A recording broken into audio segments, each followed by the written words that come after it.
Hi everyone, Jedediah Thomas here. Today I wanted to talk about what is the conscious mind. Be sure to like and subscribe for more content about the mind, the subconscious mind, conscious mind, traumas, limiting beliefs, and motivation, and everything around that. So, what is the conscious mind? The conscious mind is everything that you think is who you are, right? It's the type of food that you like, it's your personality, it's the things that you think about life, it's your religion, you name it. Basically, if you're aware of it, it's in your conscious mind, right? It's what creates higher language, right? We're able to speak to each other with the conscious mind. We're able to understand math and science and literature and all of these very big concepts that are how we operate on our daily life. Anything that you learn in school is going to be in the conscious mind, especially anything in college. Poetry is the conscious mind. It's all basically in our head, right? Our conscious level. We choose to create all of these things that are in our reality. That's how we communicate with each other. That's how we basically navigate our lives. Now, the funny thing is that even though the conscious mind is everything that we think we are, it's only 10% of who and what we are, right? So the conscious mind, even though it's the thing that we're aware of, has very little power or ability to make decisions, to change the course of things, to change our behaviors and things like that. It's very weak compared to our subconscious, and I'll make another video about what the subconscious is. The conscious mind basically serves two purposes. It serves to make decisions, right, based on internal and external feedback about, are we going to go here or are we going to go here? Are we going to do this or are we going to do that, right?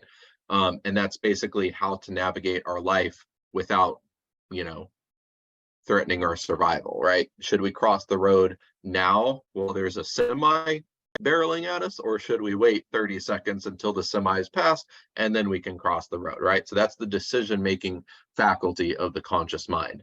And then the second reason for the conscious mind is it acts as a gatekeeper, right? So any information that we input into it, whether it's learning from school, whether it's our five senses, whether it's conversations with other people, or even processing our own thoughts, it acts as the gatekeeper for what we let into or not allow into our subconscious, right?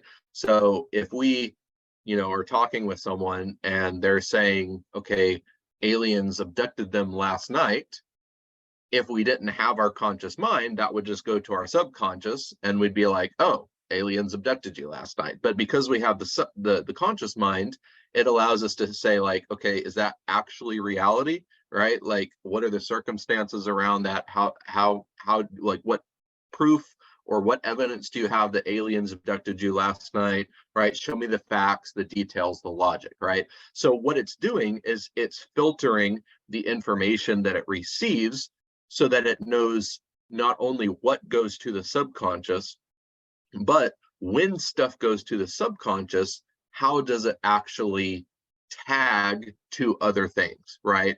So if we could file that under our neighbor is crazy, or we could file that under aliens exist, and that's proof, or we could file it under I wasn't even listening to the conversation because I was thinking about getting coffee or something, right? So it really it sorts all of this data, and it processes it and it tags it with, is this information relevant to our model of reality? Is it reality? And how does it fit into our model of reality, right? So that's what the conscious mind is doing.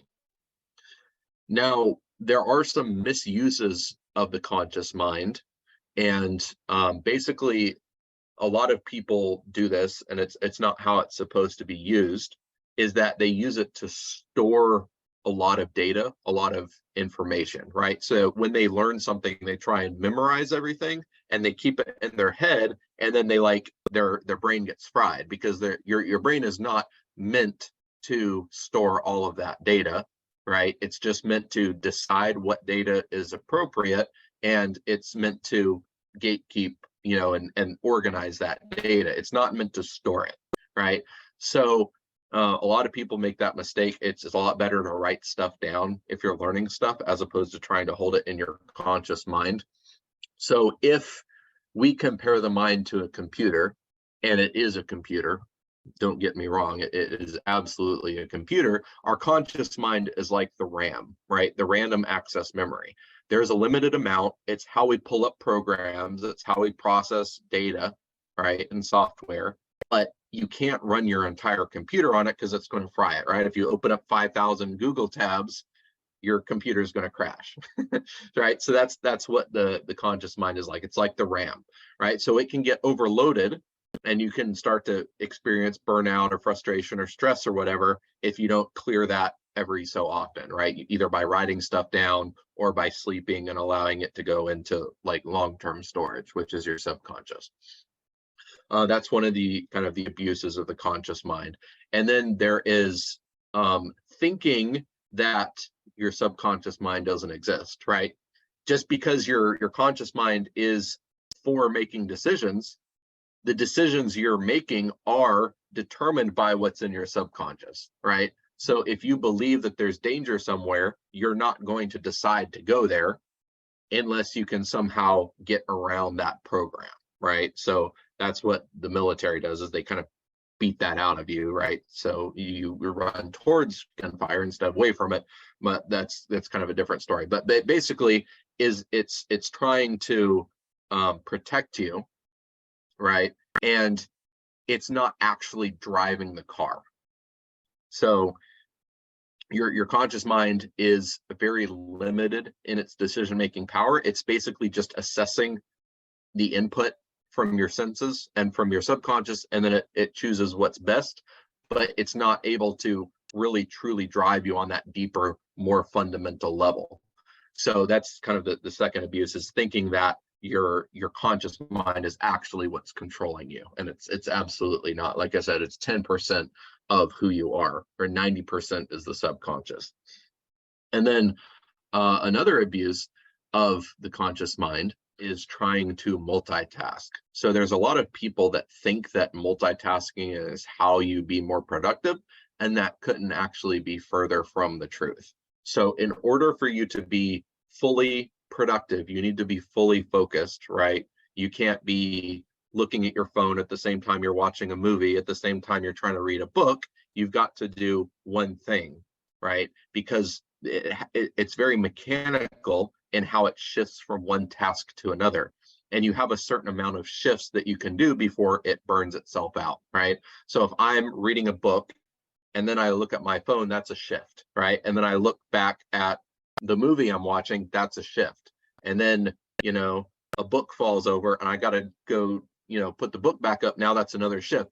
And we only have a certain amount of shifts before we're just burned out and like we can't do anymore, right? So don't multitask, focus on specific tasks, and you'll increase your productivity by focus, right? So it can't multitask. If anyone says that they can multitask, they're just fooling themselves. It's not possible for you to focus on two different tasks effectively at the same time. And there is some science around that. And so those are basically some of the abuses of the conscious mind. There might be more if you want me to go deeper into that, but that's basically just kind of a synopsis of how our conscious mind works, how we use it to navigate the world, how what it actually is, and how it fits into the overall mind, which we're talking about on this channel. So hopefully that made sense. Basically, in simple terms, don't make the mistake of thinking that what you think about yourself is actually reality, right? There's a lot more to you than you think. So once again, I'm Jedediah Thomas. Be sure to stay tuned for more content on the mind, the subconscious mind, the conscious mind, traumas, limiting belief, motivation, everything around that.